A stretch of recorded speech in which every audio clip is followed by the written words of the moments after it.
नमस्कार, आप देख रहे हैं 4 PM और मैं हूं अभिषेक मिश्रा। देखिए, रुपौली विधानसभा का उपचुनाव निपट गया, लेकिन ये पहला उपचुनाव नहीं था लोकसभा चुनाव के बाद या लोकसभा चुनाव और बिहार विधानसभा चुनाव के बीच में। यानी कि लोकसभा चुनाव और आगामी बिहार विधानसभा चुनाव के बीच में रुपौली का विधानसभा चुनाव या उपचुनाव पहला उपचुनाव नहीं था, बल्कि अभी 4 और उपचुनाव होने हैं बिहार विधानसभा चुनाव से पहले। बिहार की जिन 4 और सीटों पर उपचुनाव होने हैं वो सीटें हैं अतरी, जहां के विधायक सुदामा प्रसाद सांसद बन गए हैं आरा से। बेलागंज, जहां के विधायक सुरेंद्र यादव सांसद बन गए हैं जहानाबाद से। वो सीटें हैं रामगढ़, जहां से विधायक थे आरजेडी के सुधाकर सिंह और वो बक्सर के सांसद बन गए हैं। और इमामगंज के विधायक थे जीतन राम मांझी, जो सांसद बन गए हैं गया से और केंद्र सरकार में मंत्री भी बन गए हैं।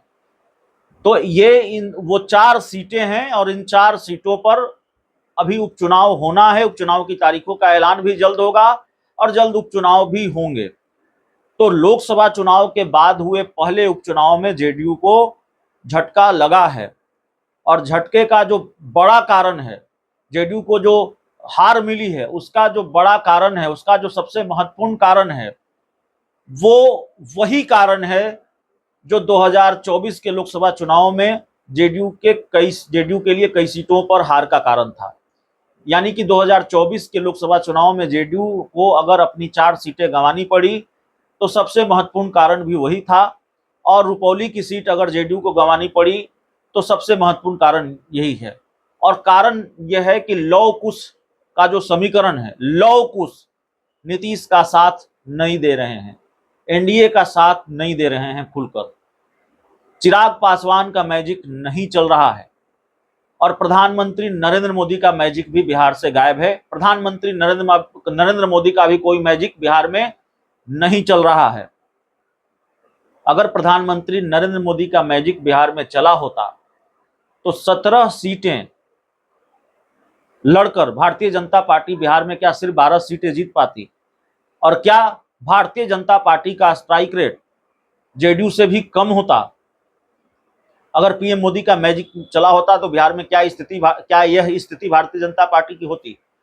तो न मोदी का मैजिक चल रहा है। अब सोचिए कि नीतीश कुमार का अगर मैजिक चला होता तो जेडीयू 4 सीटें हार जाती, पूर्णिया की सीट निर्दलीय पप्पू यादव के हाथों हार जाती, और रुपौली की विधानसभा सीट पूरी ताकत लगाकर भी नीतीश कुमार नहीं जीत सके, हार गए। तो 3 बड़े कारण हैं, मतलब 3 जो नुकसान की वजह है वो ये है कि पीएम मोदी का मैजिक नहीं चल रहा है, भाजपा के जो कोर वोटर हैं वो साथ नहीं दे रहे हैं जेडीयू का, और जेडीयू के कोर वोटर भाजपा का साथ नहीं दे रहे हैं। उपेंद्र कुशवाहा के पास जनाधार है नहीं, जो थोड़ा बहुत बचा हुआ है वो जेडीयू के साथ शिफ्ट नहीं हो रहा है, और चिराग पासवान का मैजिक भी गायब है, चिराग पासवान का मैजिक भी नहीं चल रहा है। तो ऐसे में तो जो 4 सीटों पर उपचुनाव हैं उसका रिजल्ट पहले ही आउट है। अगर इस हिसाब से कहें तो जो जिन 4 सीटों पर अतरी, बेलागंज, रामगढ़ और इमामगंज, इन 4 सीटों पर जो चुनाव होने हैं उसका परिणाम तो पहले ही समझ में आ रहा है। हालांकि किसी चुनाव के नतीजे आने से पहले उस पर बहुत ठोक बजाकर या बहुत डंके की चोट पर दावा नहीं किया जा सकता कि यह सीट किसके खाते में ही जा रही है। लेकिन जो ट्रेंड दिख रहा है लोकसभा चुनाव से लेकर अब तक जो सिलसिला चल पड़ा है वो एनडीए के लिए खतरे की घंटी है। उससे तो एनडीए को ही नुकसान होता हुआ दिख रहा है। लालू यादव ने लोकुश वोट बैंक में सेंधमारी की है और आरजेडी पूर्णिया की सीट नहीं हारी होती, न लोकसभा का चुनाव हारी होती, न विधानसभा का उपचुनाव हारी होती। वहां फैक्टर आरजेडी की हार का सिर्फ यह है पूर्णिया या रुपौली में कि पप्पू यादव से अदावत, पप्पू यादव और लालू यादव के बीच की सियासी अदावत।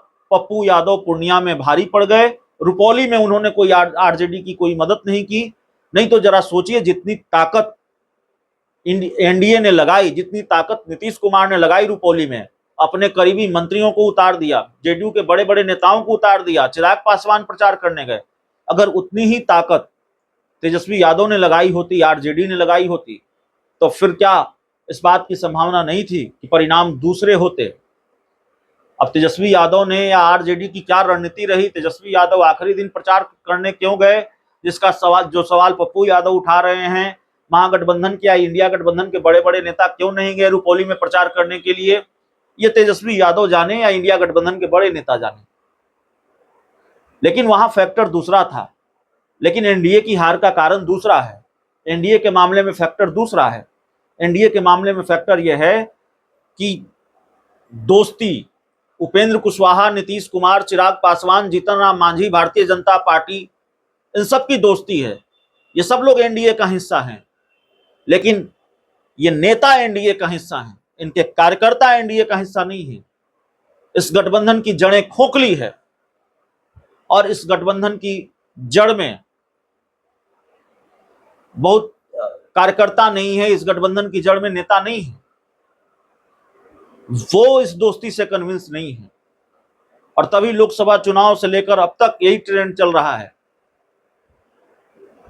कि बीजेपी के वोटर नीतीश का साथ नहीं दे रहे हैं, उपेंद्र कुशवाहा का वोटर नीतीश का साथ नहीं दे रहे हैं, नीतीश के वोटर बीजेपी का साथ नहीं दे रहे हैं, चिराग पासवान के वोटर नीतीश का साथ नहीं दे रहे हैं। ये ट्रेंड चला है और लगातार देखने को मिल रहा है। ये स्थिति परिस्थिति लगातार देखने को मिल रही है। तो जाहिर तौर पर क्यों नहीं ये माना जाए कि जिन 4 सीटों पर उपचुनाव होने हैं, हालांकि हम फिर कहेंगे कि जब चुनाव नतीजे आ जाएंगे तब तस्वीर साफ होगी, लेकिन फिर भी क्यों नहीं ये माना जाए कि जिन 4 सीटों पर चुनाव होने हैं वो मुश्किल रहा है। हालांकि जिन 4 सीटों पर चुनाव होने हैं उसमें 3 सीटें इंडिया गठबंधन की हैं। रामगढ़ की सीट आरजेडी की थी, अतरी की सीट सीपीआई-एमएल की थी और जो गया की सीट है वो बेलागंज की थी। सिर्फ इमामगंज एनडीए की सीट थी और इमामगंज से जीतन राम मांझी विधायक थे। तो ये 4 सीटें बहुत चुनौतीपूर्ण हैं और अगर इन 4 सीटों पर भी एनडीए हार जाता है, जिसकी संभावना ज्यादा है, तो फिर विधानसभा चुनाव से पहले तो ये बड़ा झटका होगा और तब तो ये ट्रेंड पूरी तरह से स्थापित हो जाएगा बिहार में कि लौकुश साथ नहीं है एनडीए के।